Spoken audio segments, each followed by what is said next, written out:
Let me apologize for so rudely interrupting your lunch. I know it's a difficult thing to get between you and lunch, but we still have quite a bit to go.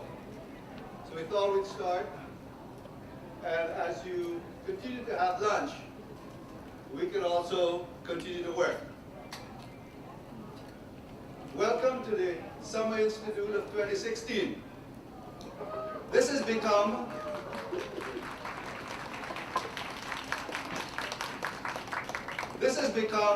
an annual event. As a matter of fact, I think it's a signature event here at John Jay. Many years ago, in another life, I used to come and watch what is happening at John Jay during the Summer Institute. I'm proud now that I am part of it. So we've had lunch. Thanks to Jeff and his team for the music. And as we look to do this better every year, my only suggestion would be that besides the music you heard, you may want to do a fusion with Bob Marley's music. As a matter of fact, I don't want to be biased, but as a matter of fact, I think we could have added to the team of change, challenges, opportunity to say everything will be all right. Let me also thank my colleagues in the Office of Human Resources and other departments that have come together with a lot of hard work, some frazzled yesterday, but we recovered overnight, to be here with you today and to put this together. It was a lot of work and I really appreciate it. Thank you very much.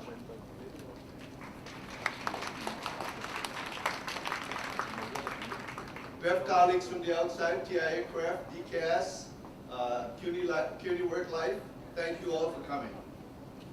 We thought that in this era, or at this juncture, not only at this university but in higher education, that we would select a team that matches or fits where we are.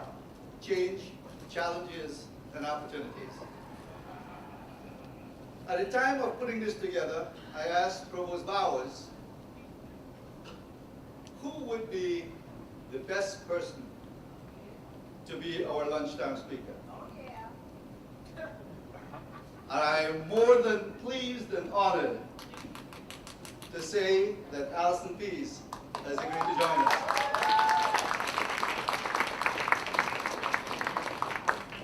I am very proud of the talent that we have at John Jay. Just to give you, and by the way, if I were to do it, I would take up Alison's time. If I were to share with you her full CV, so I'm just going to take pieces of it.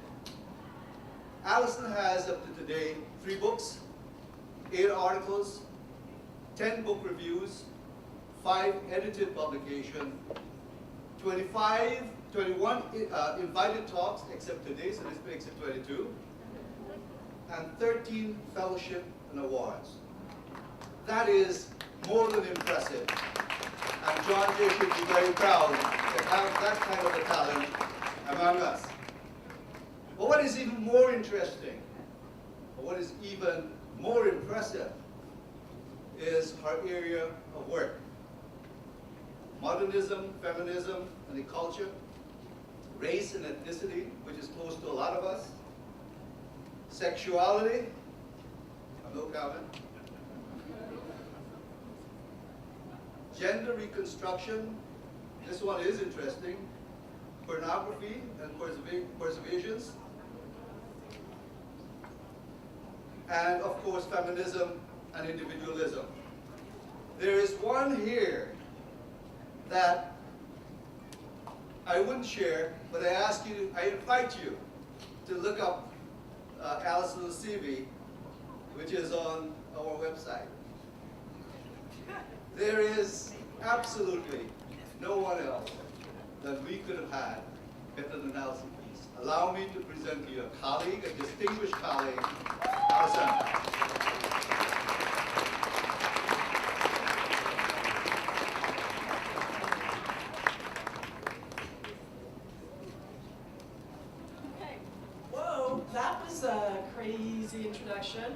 What do we got here? Okay, we have guest notes. Raj, I'm gonna give you back the notes. And well, I'm sorry for that introduction because there is no porn in today's talk. Really? No.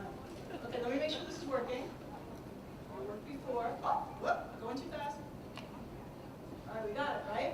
Okay, so yes, I got this fabulous new role from Provost Bowers to be Associate to the Provost for Faculty. Sorry, I'll just.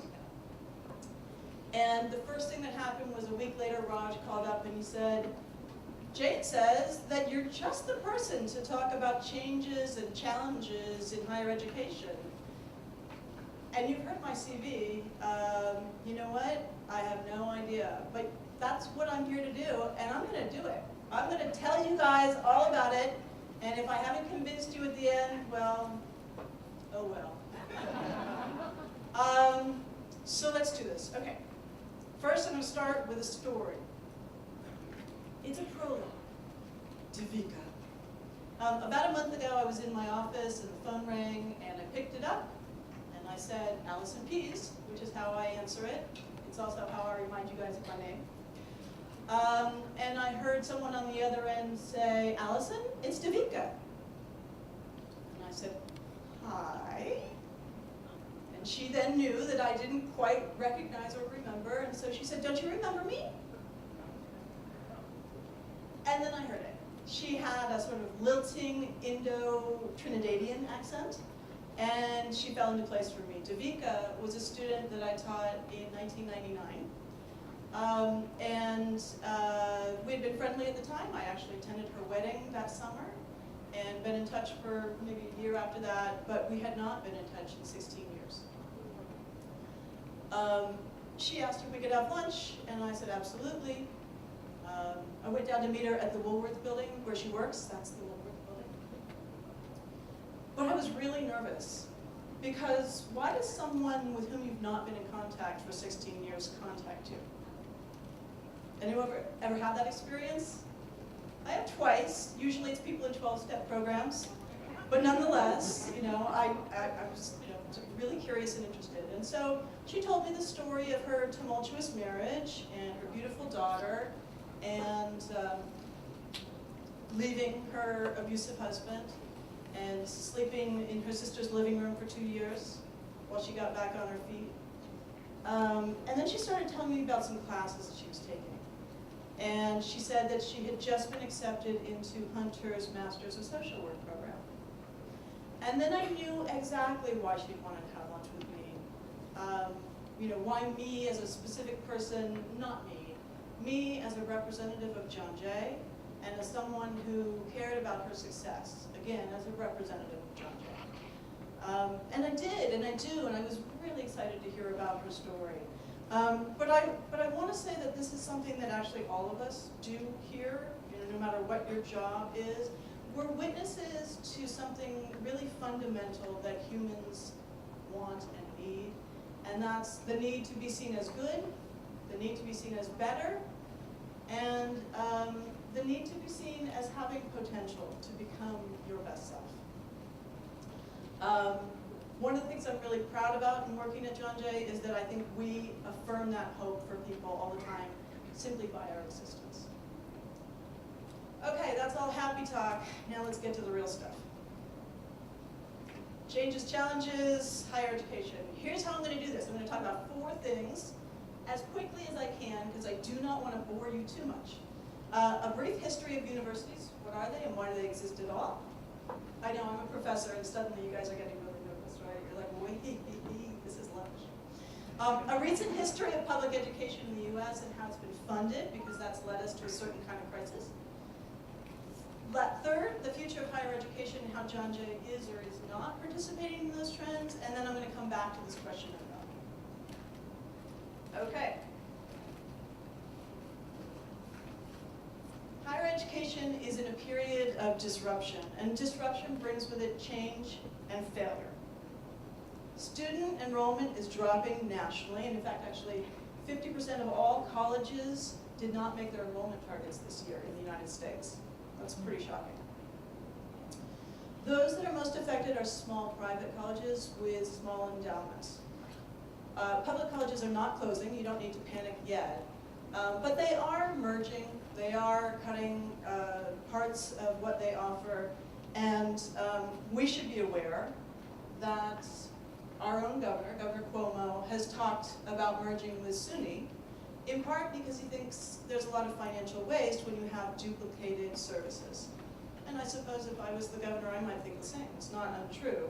These are really big systems. And in case you're panicking, no, I don't think we're going to merge. People have also said it's way too complicated. That's the advantage, though. Okay, so what is a university, and why do we want them? The university, you may or may not know, is a medieval invention. The first university was created in the year 1088. It's the University of Bologna. That's a picture from a classroom in Bologna. And within the next 100 years, there were a few others, the University of Paris and Oxford University in 1167. These universities were set up to teach the principles of the Latin Church, and it was teaching those ideas to those who would be the elite in the church and continue the teachings. Across Europe, over the next few hundred years, other universities were also started, and those that weren't supported by the Catholic Church were supported by kings. In Eastern Europe, a lot of kings started their own, or sort of secular municipalities in Germany, for instance. In the US, our oldest university is Harvard University. It was set up in 1636 to teach clergy, how to be clergy.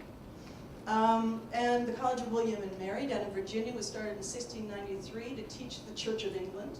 Right, so up north you have your Puritans or protesters, and down south you've got those that were supporting England. And Yale was started in 1701 because they thought they didn't like what they were teaching up there at Harvard. It was way too liberal. So today, that's it, that's the history lesson, I'm done. Today, our universities are more or less supported by the same three institutional foundations: governments, religions, or in our capitalist age, capitalist titans. And you can insert your own joke about Trump University here. Okay.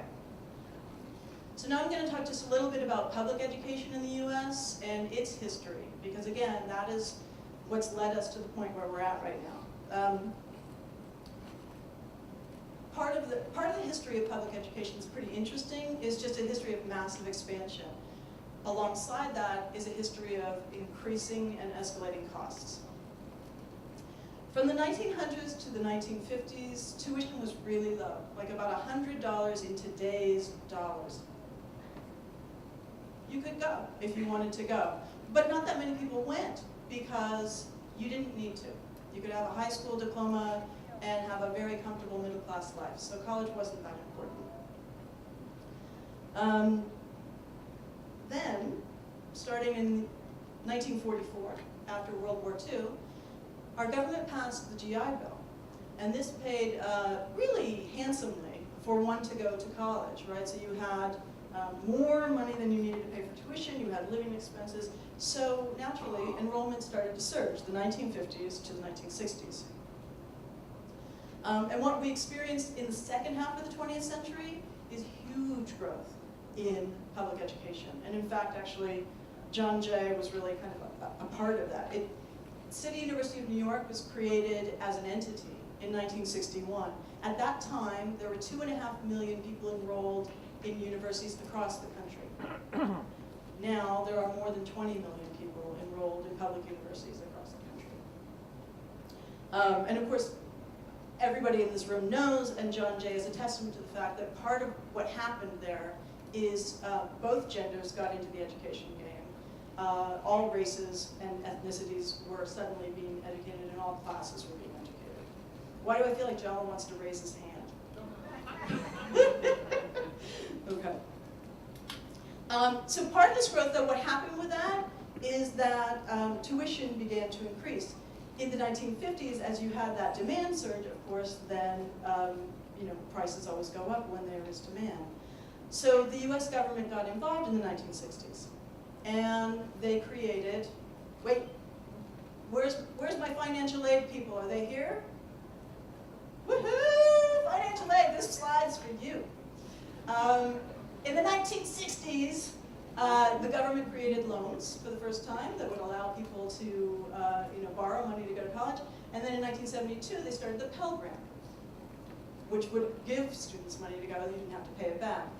One of the interesting results of federal aid is that it actually drove up prices. The idea here is a lot of colleges, and specifically private colleges and for-profit colleges, started charging tuition at the rate that students could get aid. Right? So my tuition is whatever you can borrow from the government. And one of the results of that, of course, is that then students go into a tremendous amount of debt. They're going to start to wonder, is this really worth it for me? Do I really need college in order to have a happy and successful life? No, certainly not if it means that I'm going to be crippled with debt forever.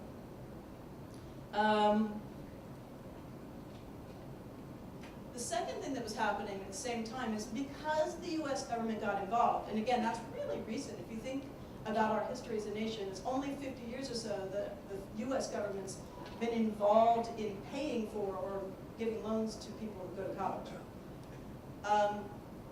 Who paid before that? States. The states were funding local colleges, right? So one thing that happened when the federal government got involved is states pulled back a little bit. But we see that has been a trend that keeps going. So you all will recall that in 2008 we had an economic crash. And one of the results of that is that all states could no longer afford, because they weren't getting tax money, they could no longer afford to pay for their colleges. So they reduced the amount of money that they were giving to colleges. Now we're really lucky in New York State, believe it or not, because our reduction was only about 15%. And we could have been one of those top states up there that was almost 60%.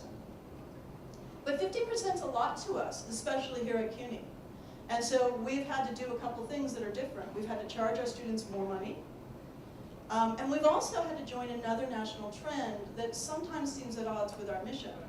We've had to ask out-of-state and international students if they want to come and study at John Jay. Right? Because they have to pay out-of-state tuition, which is a lot higher, and we get to keep that money. And that's how we're making up what we lost from New York State. Okay, is everybody still with me? We're doing well. We're making our way through this. Okay, it's a little more doom and gloom for a couple more slides, and I just love a good chart. So here, if you look at that red line, what you're going to see is the rising price in tuition in 15 years, from 2000 to 2015. The prices rose almost 150%. The little blue line down the bottom is the consumer price index. Not everything else was going up, just tuition.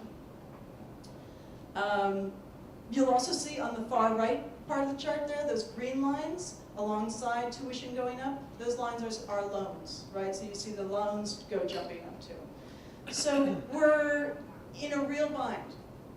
Colleges cannot afford to operate at the prices that they're trying to operate at, and students can't afford to pay what colleges are charging. As I said before, they're taking out loans and they're wondering, is this going to be worth it? Is the college degree actually going to pay off? As a matter of fact, we know that it does.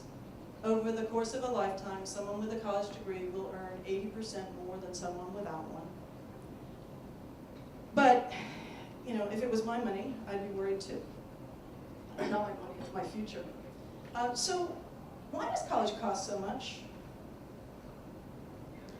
In addition to this notion that student loans might be driving up prices, there's two things that actually everybody in this room is contributing to. It's your fault. And that are sort of necessary. So one thing that has really changed is employee benefits.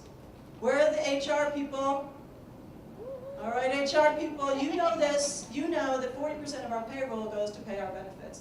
And in fact, a lot of that is healthcare. For every dollar that a student spends to come here, 10 cents of it goes to pay our healthcare benefits, right? That's unavoidable. We can't help it. That's the system we're in. The second part is a part of a larger trend that started really in the 1980s. And this is the idea that students are actually maturing more slowly. And that college is expected now to support them in this maturing process through all kinds of services, right? So, student affairs people, are you in the house? This is you. You're costing everybody money, but you're necessary, right? Sports, career services, student organizations, counseling, this is all expected as part of the package deal, but it's really expensive. Okay, so, take a moment and read this quote. This is a very professorial move, I do recognize.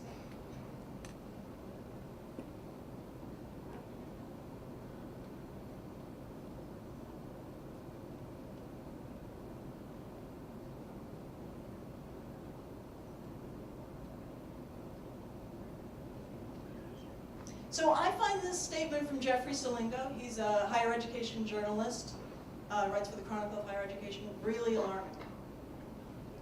Because John Jay funds itself on student tuition and government money. That's what we do. And he's basically saying, if that's what you do, it's not going to work for you. You need to make a change, right? The past models of funding for public education no longer hold. Okay, so this brings us to the present. Ooh, it's blank. I asked some of the leaders at the college, the president, the vice president, the deans, faculty leaders, what's the greatest challenge, you think, facing John Jay right now? Can anybody guess what the answers were? What do you think the greatest challenges are facing John Jay right now? I'm listening. Space? Underfunding? The escalator? The escalator. Well, you know, the answer was surprisingly uniform. But what was funny is actually the different language that everybody used to say it. So here it comes. Here's what our leaders say the biggest challenge facing John Jay is right now. Underfunding, economic scarcity, structural deficit, lack of financial resources, budget, adequate finances. So what's the takeaway? We need money! All right, so we all agree on that point. And you know, the challenges for us is to find that and find new sources of revenue, right? We have to do this. And I have to say, it gets a little alarming when you ask everybody, okay, so what's John Jay going to look like in 5 years? Those things don't look the same. And I think really, given the fact that we know that we have a problem, we should have a similar view of what we're going to do. We need a plan. But that's not my job. So, I'll tell you a little bit about, again, going back to my mandate, the challenges in higher education. I'm going to tell you just a little bit about what's changing in higher education and what 21st century colleges are going to look like. So what you have up on the screen right now is sort of the different elements of what somebody looks for in a college degree. Can you read it? Maybe not. Knowledge acquisition, access to opportunities, personal transformation, and cognitive and employable skills. Right, and there's further breaking down of those things for how you get them while you're at college. The most important change in higher education today is coming under the rubric of a word called unbundling. If something's in a bundle, you sell it as a package deal, right? When you buy your iPhone, it comes with the cord. That's a bundle. But when you lose your cord, you have to go back and pay for it separately. That's unbundled. There's different aspects to what a student is seeking in a college degree. The thing about college until recently is that we've provided them all in one place. right? It's a one-stop shop. You go and you get everything you need in this one place. But what if some of these services were provided by outside companies or on different campuses or online as opposed to face-to-face? Whether we like it or not, John Jay is already unbundled. A lot of our students are transient. They're what they call swirlers. That means they start here, or they start somewhere else, then they swirl to another campus, and then they swirl on over to John Jay, and maybe they finish here. Maybe they don't. But at this point, the majority of students at John Jay are starting here and will end somewhere else, or have started somewhere else and will end here. The college degree is becoming less and less of a package deal. Our transfer population is now larger than our freshman population. The biggest class at John Jay, take a guess? Juniors. Yeah. Increasingly, higher education is going to be coming from this a la carte menu. Some classes online at this university in a time frame that's shorter than the standard 15 weeks, some face-to-face, and they're going to be in classrooms that are going to be a little different too. Professors are going to be act less like knowledge providers and more like coaches on the sidelines of learning. And that has a lot to do with the internet and the fact that knowledge is accessible everywhere now, right? It used to be the case that knowledge was tucked away in these hidden libraries, and you would have to send the sad few to go in and get all that knowledge and then bring it into classrooms and read it off of dusty notes. We don't need that anymore. Everyone can find what they need. So the coaching model is to sort of teach the skills that you need to criticize the knowledge, test it, question it, and reform it. Another aspect of higher education that's changing comes with data analytics. Just like we use Amazon that says, you know, if you like this, you'll like this, there's a lot of colleges these days that can track students' records, the courses they've taken, how they've done, and based on that, will give them suggestions of the classes they should take, not for pleasure, but in fact, just to get them out, right? It says, you know, gee, you took that calculus class and you got a D, you should take this class and with this professor because that's gonna work for you. So we're creating and providing increasingly personalized educational experiences. It's not these sort of large groups of people moving from class to class to class. And speaking of time, why does college last 4 years? And why are semesters 15 weeks long? Right now, if you think about it, the college degree measures mostly time. It takes 120 credit hours to get your degree. And a credit hour means 1 hour of instructional time and 2 hours of outside time on your own studying. What that doesn't measure is learning or competence.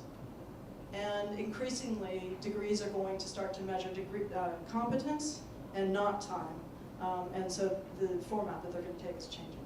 One last other change that's, again, part of a longer, bigger trend, the last 50 years or so, we're moving away from arts and science degrees towards more vocational degrees, right? So we have degrees, the most popular degrees are generally in business, communications, and education. Does anybody know what the most popular degree in the United States is?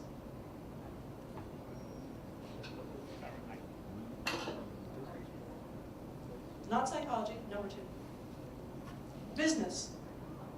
Business. And think about it, right? If the medieval university was created to sort of support its ruling order, the church, our university supports our ruling order, which is democratic capitalism, right? So the business degree makes sense. By the way, I've noticed that all the the degrees that are sort of creating this trend don't exist at John Jay. Okay. Moving on. 2 more slides, guys. I'm coming into the home stretch. Outside of changes to how and where one learns, the essential function of a university still exists. Our mandate, all of us in this room, is to provide the conditions for an individual to gain competence and mastery and to grow intellectually and socially. Colleges that provide this value in the best forms are going to be those that thrive. Does John Jay provide value? Yes, if you look at the Department of Education's college scorecard, right? We don't cost that much. We cost far less than the national average, and yet, again, if you think about return on investment, the students who graduate from John Jay tend to have a salary larger than the national average. But we should not be self-satisfied. As you also see on this chart, we are graduating far too few students. We have to do better by the students who come. Something to think about. Given that students come and go at John Jay, we might want to think about what kind of impact we have on them at all. I would urge us not to look at degrees strictly in monetary terms. There are a lot of things that we give to our students at John Jay that cannot be measured, period. My former student, Davika, has not made millions of dollars. She's not famous, but she has carved out a really meaningful life. She has self-actualized, and she's giving back to others, and I do want to live in a world filled with Davikas.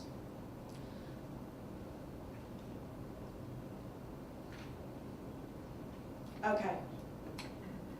It's really hard not to look at this picture and be proud of what John Jay does. This picture is like hundreds of others that were taken around graduation. And it shows something more than return on monetary investment.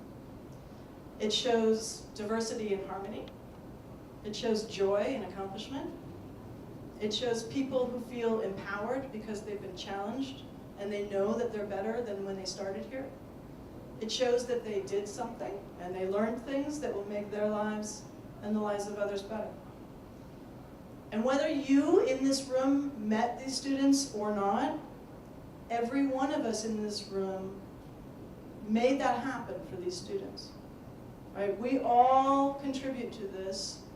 I can't do my job unless you do your job, and you can't do your job unless I do mine. And we all have to make this happen. We're all witnesses to lives in transformation. And I use the word witness really purposefully, right? Witness is that legal term. We have eyewitnesses.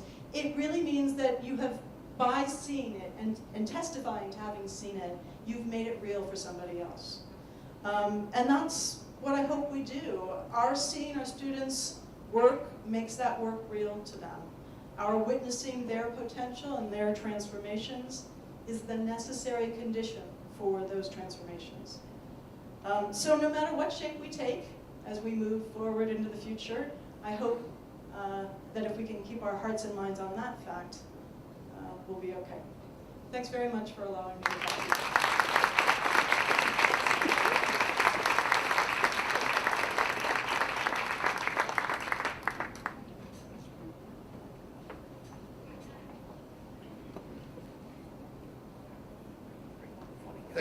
Thank you very much, Allison. Join me again in congratulating you.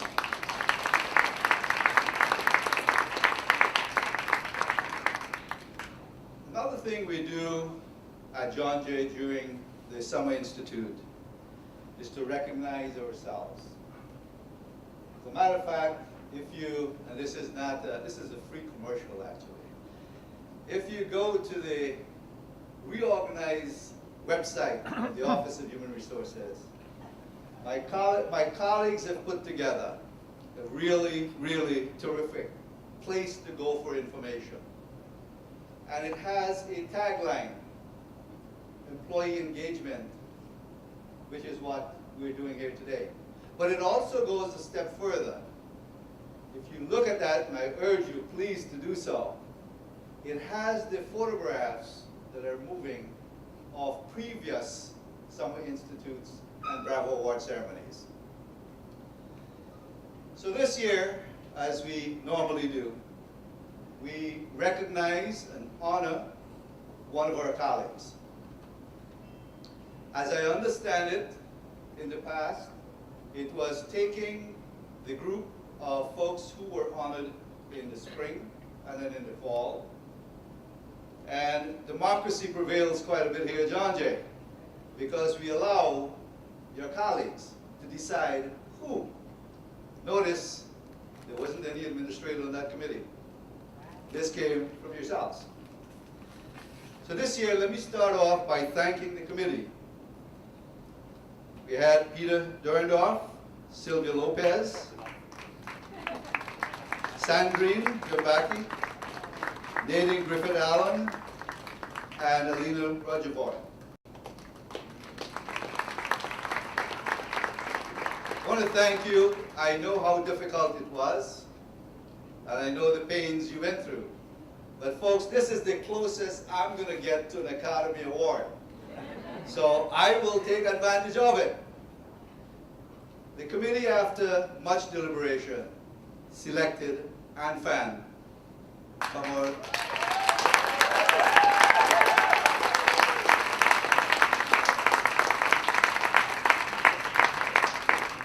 and unfortunately, I don't know if she knew she was getting an award, so she started to celebrate.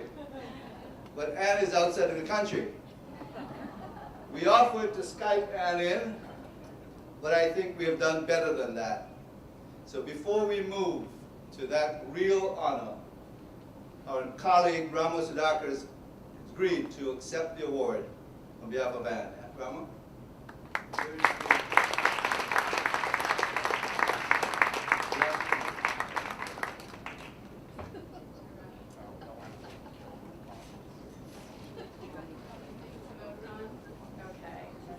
So I just want to say a few things about Anne.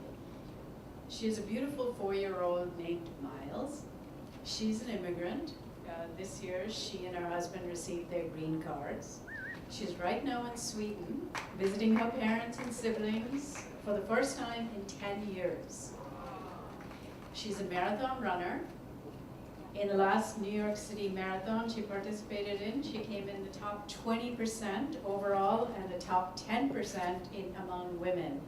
3 hours, 45 minutes, 25 seconds. I have no idea how she did it. She's a marathon runner. She participated last year in an Ironman triathlon. She came in the top 45%, completing it in 14 hours and 7 minutes. This is swimming, biking, running. And she just ran a marathon in Stockholm, Sweden.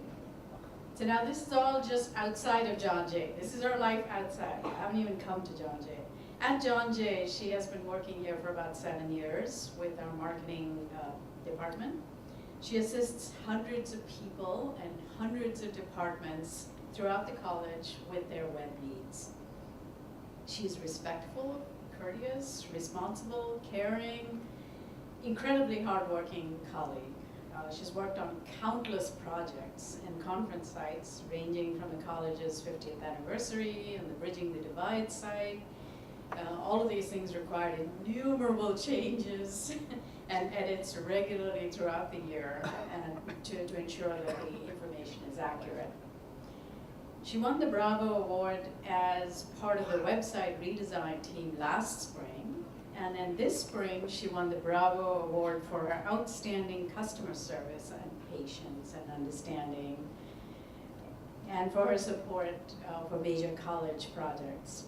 She's an exemplary employee of the college, and it's absolutely wonderful to have her on our team. We're just so proud of her.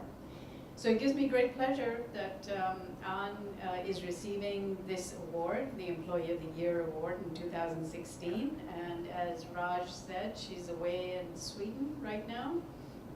So Johnny and I will accept the award on her behalf. And after we accept it, we'd like to turn it over virtually so she can say a few words.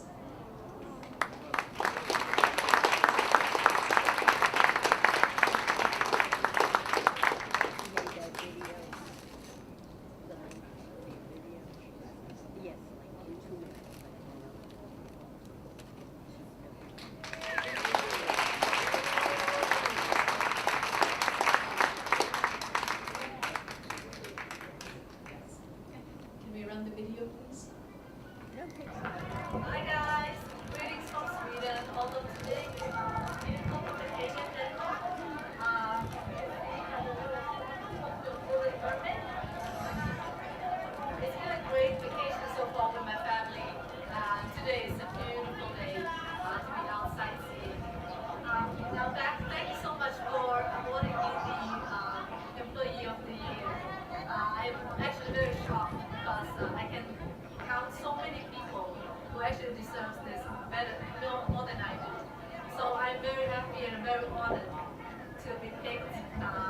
to have your own confidence, your own confidence.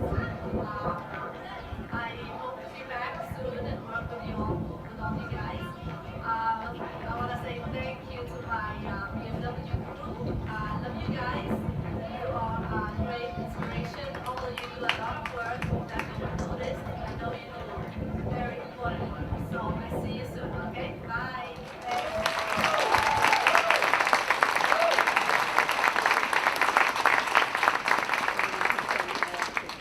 Let me be clear.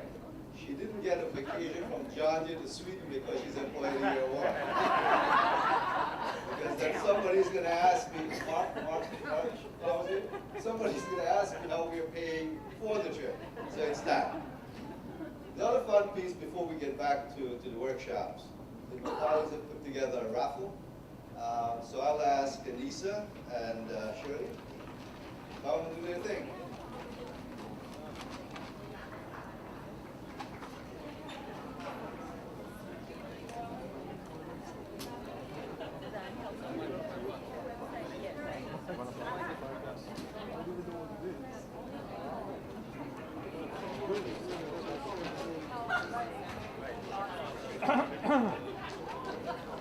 We have a winner.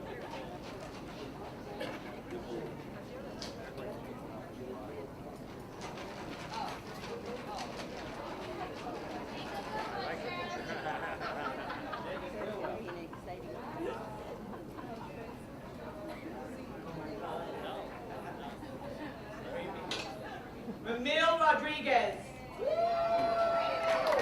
7650254.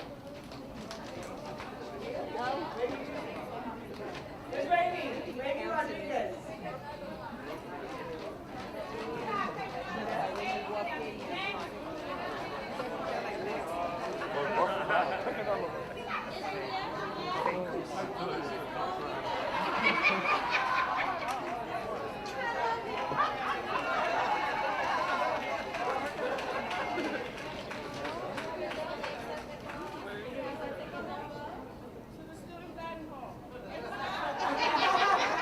She has the ticket though. Okay,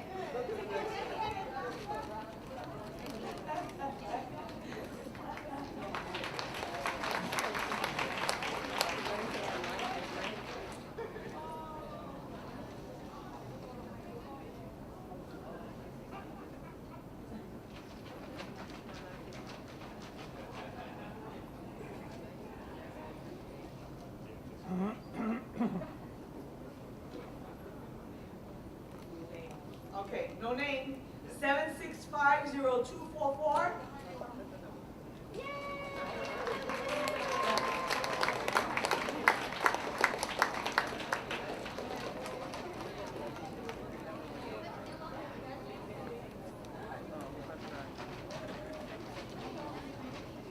all right, Shirley, last one.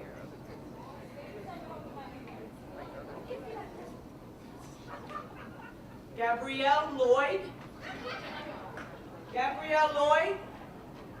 7650191.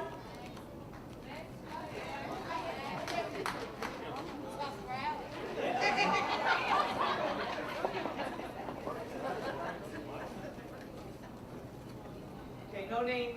Number 7649972. No?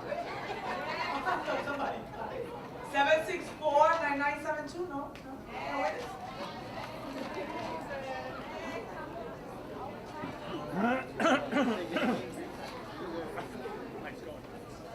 Sherry Gibson.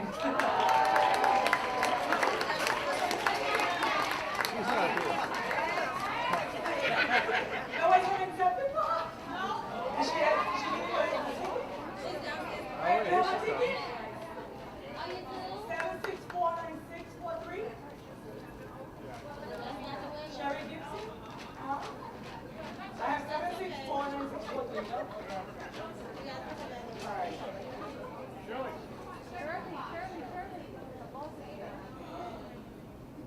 Can we give it to like this? Well, she is preparing for her class. So we're gonna do. Yeah.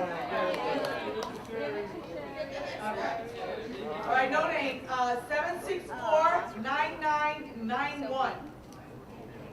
No winners? 764-9991.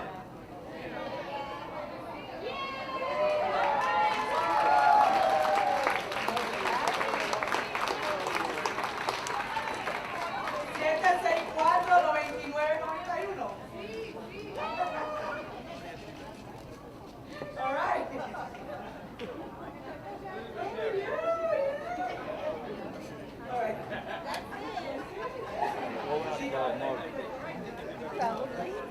Thank you all very much. Our colleagues from the HERE Council is here, the leadership of the HERE Council, and they have an event, Sanjay.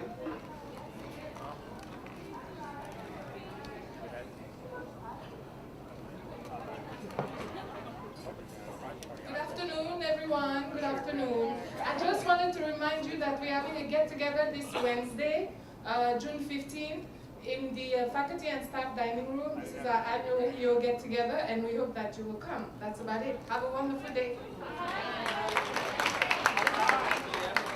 I'm sorry, it starts at 4 p.m. From 4 to 6. Live music, great food by a wonderful caterer. Come have fun.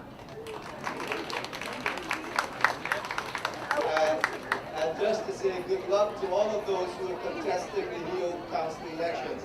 Thank you all very much. Really appreciate it. Last week, just before commencement was done, one of our honorees said to the group, disrupt the world, change it, and make it better. I'm not going to go so far to say, take what you have learned today and let us make John Jay better. Thank you very much.